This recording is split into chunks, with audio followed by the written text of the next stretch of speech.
Hello everyone, welcome to the world of art. और आज हम एक न्यू रेफरेंस करने वाले हैं जिसमें कंसेप्ट थोड़ा सा अलग होगा जिसकी हम पहले करा करते थे।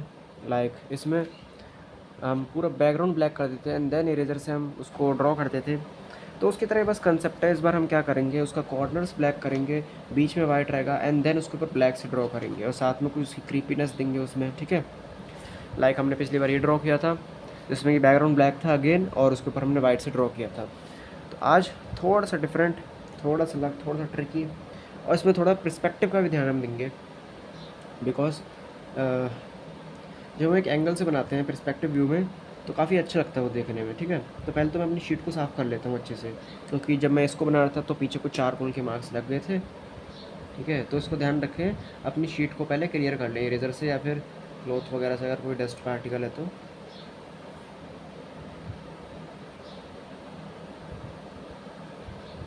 और टूल्स आपको पता ही है कौन से लेने हैं, तो एक बार मैं आपको दिखा देता हूँ। ठीक है, तो मैंने अपना पेपर कर लिया क्लीन, अपने हैंड्स को बिल्कुल क्लीन रखना है। ठीक है,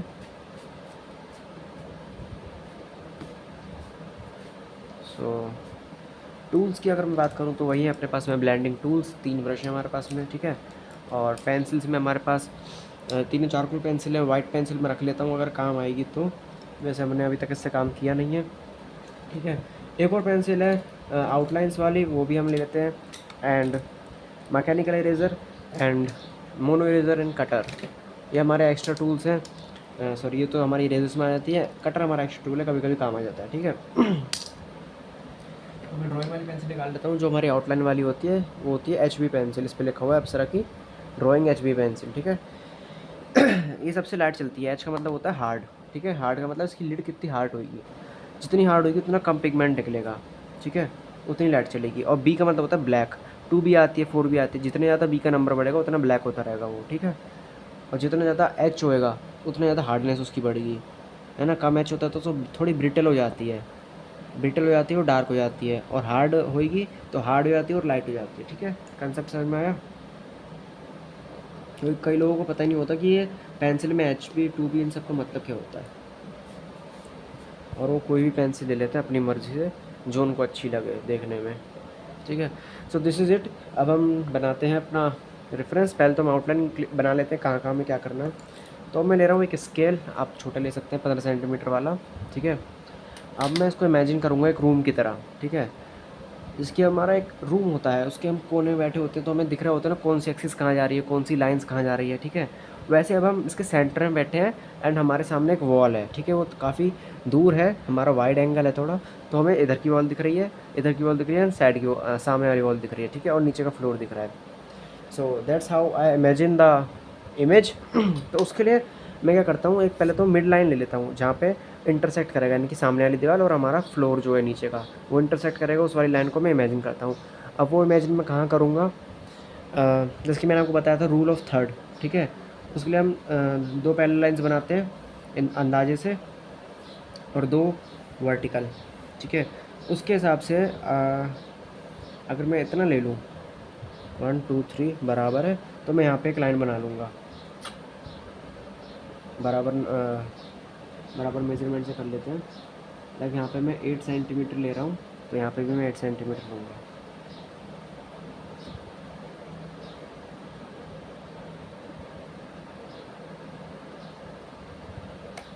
एक्चुअली उसको हम मेज़र कर लेते हैं कितना है, 21 सेंटीमीटर। 21 को 3 में डिवाइड करेंगे तो 7 आएगा। ठीक है, तो 7 कर लेते हैं, एक्यूरेट हो जाएगा ना मेजरमेंट। ये तो हमने अंदाजे से किया था। ठीक है, 7 पे मैंने एक लाइन खींच ली है, लाइन ड्रॉ करी मैंने। अब बहुत लाइट ड्रॉ करना है इसको, आपको डार्क नहीं करना है, बिकॉज जब उसको आप बाद में हटाओगे तो मान लो ये हट भी जाती है, बट इसकी वजह से जो उसमें इंडेंटिंग हो जाती है ना, उसमें फिर वो चारकोल पाउडर जा नहीं पाता है, फिर वो हाईलाइट्स बन जाती है, ये गड़बड़ हो जाती है। ठीक है, तो उस चीज़ का ध्यान रखना, हल्के हल्के से करना है, विदाउट विदाउट एनी प्रेशर। ठीक है, अब ये तो हो गया हमारा इंटरसेक्शन। अब हम चाहते हैं साइड वाली वॉल, उनको कैसे बनाएं। तो एक मैं अंदाजे से ले लेता हूँ 3 सेंटीमीटर का मार्क यहाँ पे एंड 3 सेंटीमीटर का मार्क यहाँ पे। ठीक है, अब क्या करूँगा मैं, कनेक्ट करूँगा इसको, मैं ऐसे कनेक्ट करूँगा ताकि इसका हॉराइज़न जो है वो ऐसे जा रहा है, हम बिल्कुल सेंटर में बैठे हैं एंड इसका हॉराइज़न ऐसे में जा रहा है, ठीक है। अब इसको तो यहाँ से तो मैंने मार्क कर दिया कहाँ से कनेक्ट करना है और कहाँ तक कनेक्ट करना है वो कैसे देखेंगे हम, उसके लिए भी अंदाज़ा लगा लेते हैं। लगभग वही 2 पैरेलल लाइन्स ले लेते हैं, लाइक ये 15 सेंटीमीटर है, 15 को अगर हम 3 से डिवाइड कर देते तो 5 सेंटीमीटर, ठीक है। तो 5, 5 एंड 5, तो बीच वाला 5 ले लेते हैं, 5 to 10, 5 to 10 थोड़ा ज़्यादा ही छोटा हो जाएगा, मैं ले लेता हूँ 4 to 11।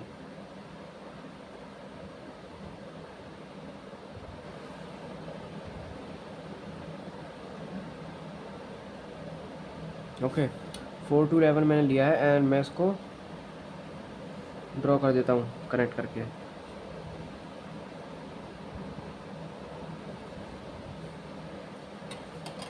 अब जो मैंने यहाँ पे डॉट्स बनाए थे उसको मैं कनेक्ट कर सकता हूँ बिकॉज आई नो कि अब कहाँ पे पॉइंट्स मैच होंगे।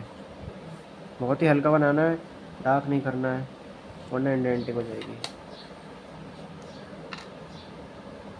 अब इस वाली लाइन को इरेज कर देना है, जो एक्स्ट्रा है ना ये अननेसेसरी है। अब आप इरेज करोगे तो देखोगे कि आपने ठीक मार्किंग लगाई हो हल्की सी, तो ये मिट जाएगा, नहीं तो ये मिटेगा नहीं और इंडेंटिंग छोड़ देगा। तो एक बार इसको चेक कर लेना इरेज करके, ठीक है। अब आप इधर से भी कर सकते हो मार्किंग, बट होता क्या है कि हम यहाँ पे बैकग्राउंड ब्लैक करेंगे, सॉरी कॉर्नर्स ब्लैक करेंगे तो वो इतना दिखेगा नहीं, इसलिए मैं इसको हल्का हल्का ही कर रहा हूँ अंदाजे से।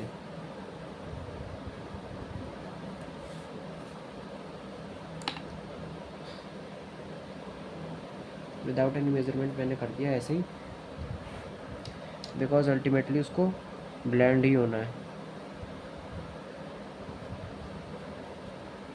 ठीक है। नाउ यू कैन फील कि एक रूम है, क्यों फील हो रहा है ना। अगर मैं आपको थोड़ा डार्क करके बताऊँ तो आपको देखेगा नहीं।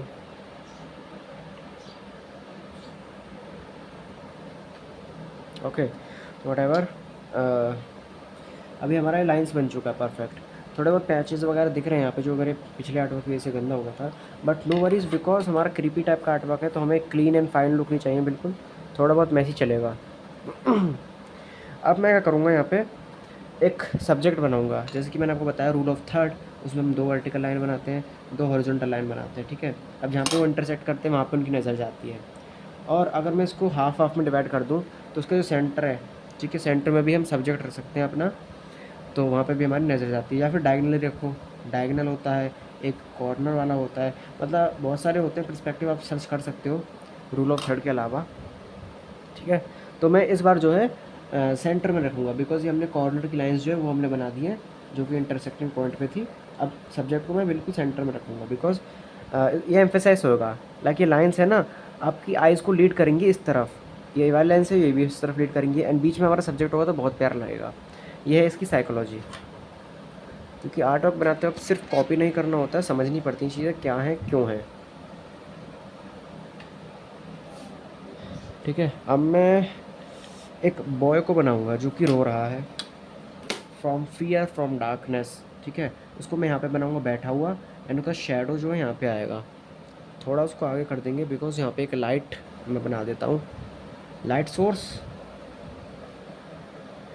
Okay, this is the light source, ठीक है। इसकी वजह से लाइट आएगी यहाँ पे इस एरिया पे एंड यहाँ पे जो बॉय होगा उसकी कास्ट शेडो इधर बनेगी। सो बहुत ही ज़्यादा ब्यूटीफुल लगेगा वो ना। अगर मैं बॉय को सिंप्लीफाई करके एक रैंडम शेप बनाऊँ तो कैसे बनेगी, देखो मैं जूम करके बता देता हूँ।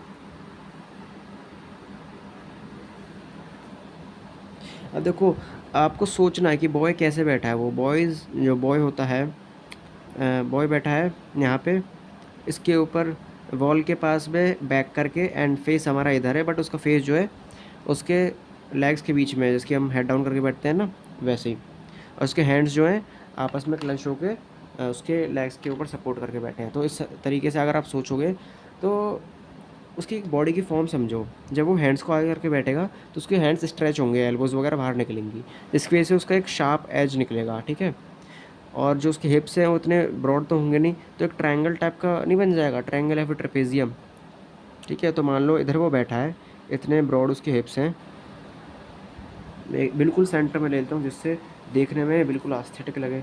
आस्थेटिक तो नहीं लगेगा बिकॉज ये क्रीपी है, पर देखने में बिल्कुल क्लीन एंड बैलेंस लगे। 7 है, ठीक है। 3.5 पे मैंने मार्क लगाया एंड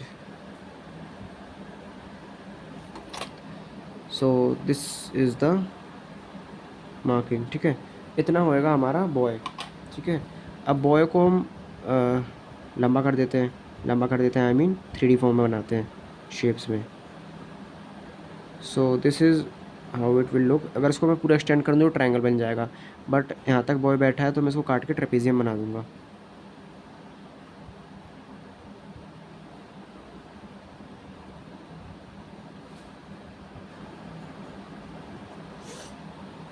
सी ट्रेपेजियम कैसे बन गया। अब मैं एक और ट्रेपेजियम बनाऊँगा इसके ऊपर।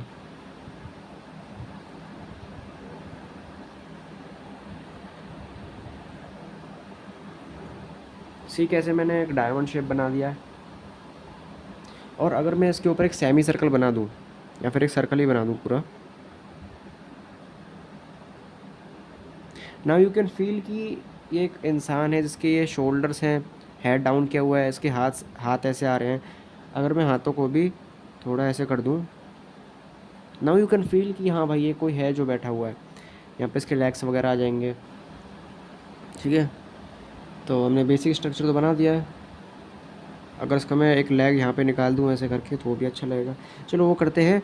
पहले हमने बेसिक बना लिया, मतलब ठीक है। इसका शेडो अगर मैं बनाना चाहूँ तो एग्जैक्टली मैं इसकी तरह नहीं बनाऊँगा। अभी थोड़ा मैं क्रीपी बना रहा हूँ तो उसको शेडो को भी मैं थोड़ा ड्रावना शेप दूँगा, लाइक इसकी शेडो इसको हॉन्ट कर रही हो, तो इसकी शेडो कुछ ऐसे करके बना देंगे, थोड़ी बड़ी। अब देखो शेडो का भी आपको अंदाज़ा होना चाहिए, जितना जो सब्जेक्ट है जितना क्लोज होगा लाइट सोर्स के, लाइट सोर्स से उतनी ही बड़ी उसकी शेडो बनेगी।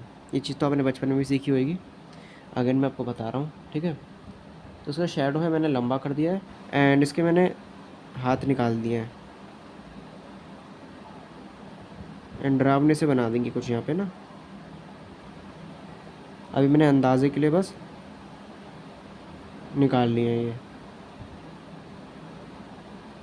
सी। सो अब बचा हमारा शेडिंग का पार्ट और इसको डिफाइन करके इसको कंप्लीट करने का पार्ट। ठीक है, वो हम करेंगे नेक्स्ट पार्ट में।